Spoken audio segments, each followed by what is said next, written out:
Hello বন্ধুরা, শুভ সকাল। দেখো আজকে আবার একটু মেঘলা মেঘলা করছে। আর দেখো মেঘটা করে এসছে, তো মনে হয় আর জল হবে না। মেঘটা কেটে যাচ্ছে। সকালবেলায় ঘুনি ঘুনি জল পড়লো, অনেকগুলো কেচেছিলাম, ছাদে দিয়ে দিয়েছিলাম, সেগুলো আবার তোলা হলো, দৌড়ে দৌড়ে যেয়ে আবার তুলতে হলো। তো দেখো আবার মনে হচ্ছে যেন রোদ দেবে।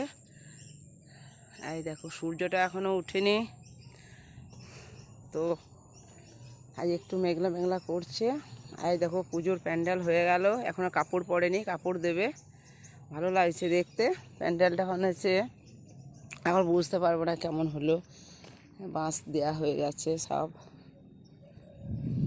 এটা আমাদের কেন্দা গ্রামের ফুটবল ময়দানের একটা প্যান্ডেলের ঠাকুর হয়, খুব ভালো হয়, জমজমাট। আমরা রাত 11টা অবধি 12টা অবধি বসে থাকি এখানে। মাঠে প্রচুর মানুষজন থাকে, বাইরের থেকে আসে।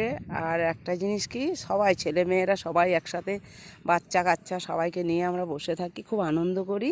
4-5 দিন আমাদের খুব আনন্দ হয় এখানে পুজো হলে। আর বাইরে থেকে প্রচুর গাড়ি আসে, প্রচুর গাড়ি আসে। দেখো মাছগুলো সব ঠিকঠাক হয়ে গেছে, এবারে হয়তো কাপড় দেবে, কাপড় দেবার পালা।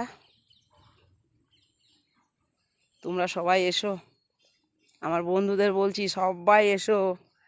এখানে আমাদের খুব ভালো প্যান্ডেলে ঠাকুর হয়, নিউ কেন্দা ফুটবল গ্রাউন্ড। ঠিক আছে বন্ধুরা, এখানেই রাখি।